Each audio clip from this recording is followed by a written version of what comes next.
আত্মবিশ্বাস এমন একটি বিষয় যার মাধ্যমে পৃথিবীর সকল প্রকার কঠিন থেকে কঠিনতম কাজকে সম্পন্ন করে তোলা সম্ভব।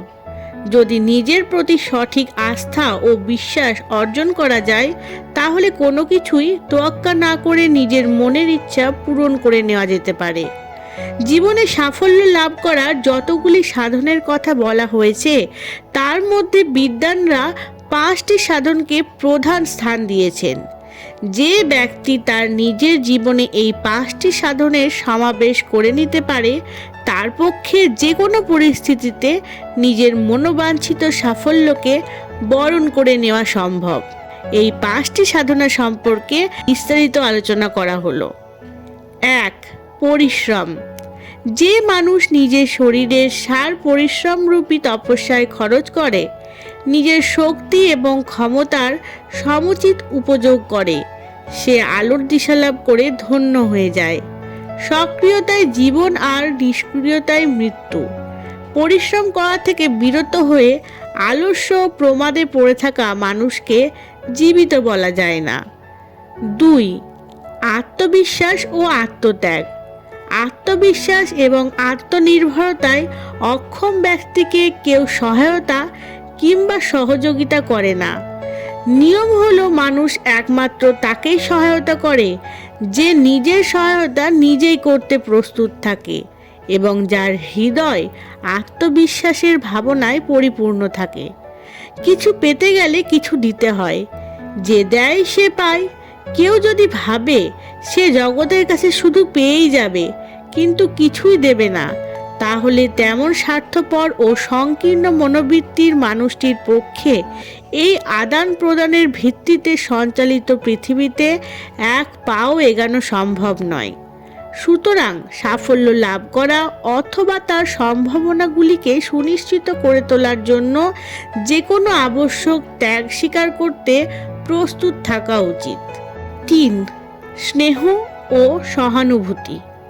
সাফল্য কিংবা তার জন্য করা প্রচেষ্টার যদি স্নেহ ও সহানুভূতির সমাবেশ না করা হয়, তাহলে তা হয় অসফলতায় বদলে যাবে, নতুবা তার প্রাপ্তিই হবে না। যে ব্যক্তি ক্রূর, কঠোর ও সংবেদনশীলতাহীন, তার এই দোষগুলি তার চলার পথে কাঁটার মতো ছড়িয়ে পড়ে।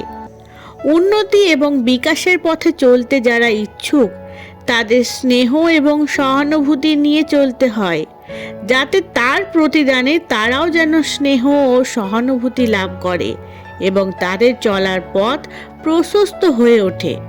4. সাহস এবং নিয়মানুবর্তিতা। ভীরুদের মধ্যে এক পাও এগিয়ে চলার সাহস থাকে না। সে প্রতি পদক্ষেপে বিপত্তি এবং কঠিন পরিস্থিতির আশঙ্কা করে। সাফল্যের পথে অসাফল্যের ভয় থাকা স্বাভাবিক। ভীরু ব্যক্তিরা এই অজ্ঞাত অথবা অসম্ভাব্য অসাফল্যের ভয়ে নিজেদের অভিযান শুরুই করে উঠতে পারে না। যে শ্রেয় পথের সূত্রপাত আদৌ করা হয় না, তার কোনো পরিণামও সম্ভব নয়। 5.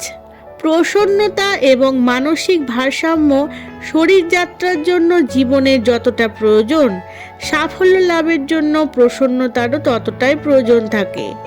অপ্রসন্ন ব্যক্তিদের এক প্রকার নির্জীব বলা চলে।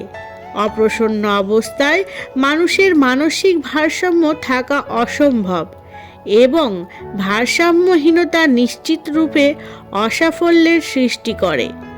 যারা সাফল্যের আকাঙ্ক্ষা রাখে, তাদের উচিত হলো শ্রেয় লাভের জন্য সাফল্যের 5টি সাধনের অভ্যাস ও বিকাশ করে নিজের গন্তব্যের পথে এগিয়ে চলা, যার ফলস্বরূপ তারা অতি অবশ্যই সাফল্য লাভ করতে পারবে। ধন্যবাদ।